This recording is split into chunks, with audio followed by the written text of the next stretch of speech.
بەیاننامەی لیژنەی بەدواداچوونی کێشەکانی بەڵێندەران سەبارەت بە دۆخی ناهەمواری بەڵێندەران بۆ سەرۆکایەتی ئەنجومەنی وەزیران نووسینگەی جێگیری سەرۆکی حکوومەت. بەڕێزان، حکوومەتی هەرێمی کوردستان دەسەڵاتەکەی خۆیان لاواز و بێدەسەڵات کردووە، ئەویش بە پشتگوێخستنی وێرانکردنی کەرتی تایبەت بە تایبەتیش ئێمەی بەڵێندەران کە ڕۆڵی بەرچاومان هەبووە لە پرۆژەکانی ئاوەدانکردنەوەی هەرێم، ڕەخساندنی سەدان هەزار هەلیکار و جوڵەی بازار نزیکەی 9 ساڵە بە دیاریکراوی لە ساڵی 2014 دوای سەرهەڵدانی شەڕی داعش پارەکانمان لە بانکەکانی هەرێم دەستی بەسەردا گیراوە.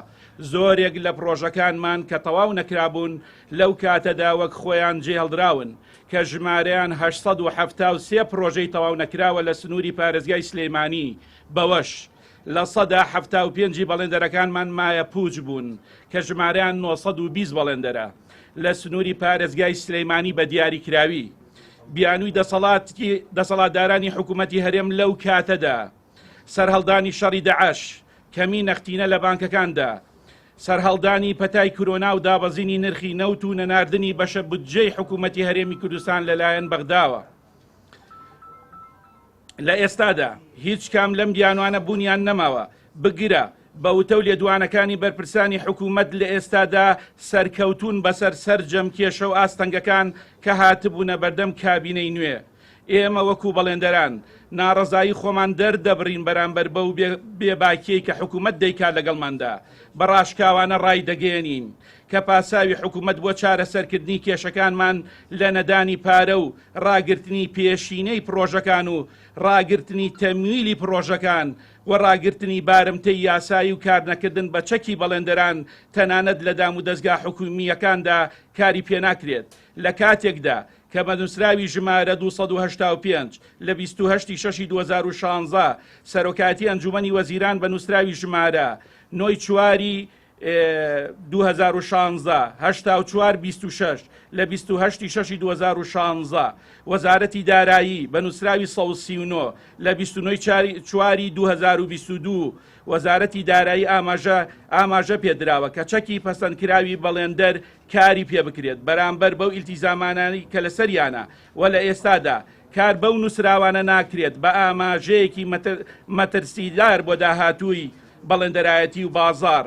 ئەوەش ئاماژەیەکی ڕاشکاوی بێباکی ئەم حکوومەتەیە بەرامبەرمان و بە هیچ شێوەیەک جێگای متمانە و باوەڕ نییە داواکارین لە حکوومەت چیتر درێژە بەم دۆخە ناهەموارە نەدات، چیتر توێژێکی گرنگی وەکو بەڵێندەران پشتگوێ نەخات کە کۆڵەکەی ئاوەدانی نیشتیمانە، چونکە ناحەقێکی گەورەیە و ناتوانین بێدەنگبین بەرامبەر بەو ناحەقیانە.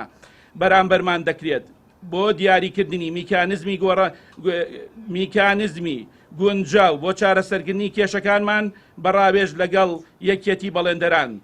لە کۆتاییدا بەردەوامبوون لەم دۆخەنا لەبارەی کە ئێستا تێیداین ناچارمان دەکات چەندین ڕێگەی تر بگرینە بەر بۆ بەدەستێنانی مافەکانمان.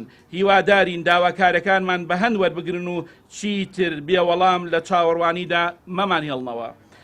لیژنەی بەدواداچوونی کێشەکانی بەڵێندەران.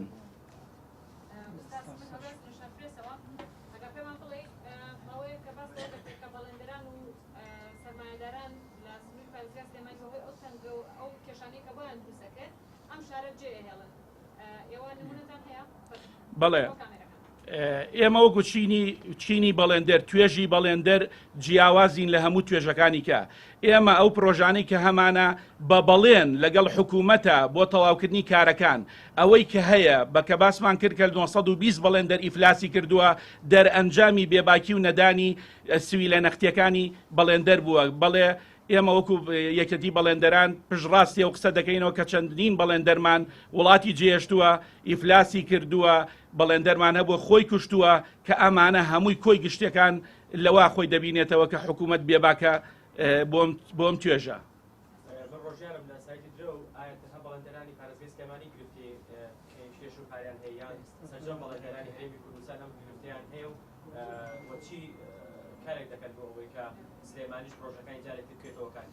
بەڵێ لە تەواوی هەرێمی کوردستانە تەواوی بەڵێندەران کێشیان هەیە، بەڵام بە ڕێژەی جیاواز لە زۆنی سلەیمانی بەگشتی بە تەواوی پشتگوێ خراوە، یعنی نەک بڵین بە ڕێژەی لە 120 ئەکرێ بڵین لە 100 پشتگوێ خراوە. بۆیە ئەمەش ئێمە بۆ ئەوەیە گێڕینەوە کە مەسئولی وحدەی ئیداری ئەم شارە بە سستی مامەڵە لەگەڵم توێژەدا دەکات بۆیە داواکارین بە جددی مەسئولی وحدەی ئیداری بێتە سەر خەت تاوەکو ئاوڕێک لەم توێژە بداتەوە.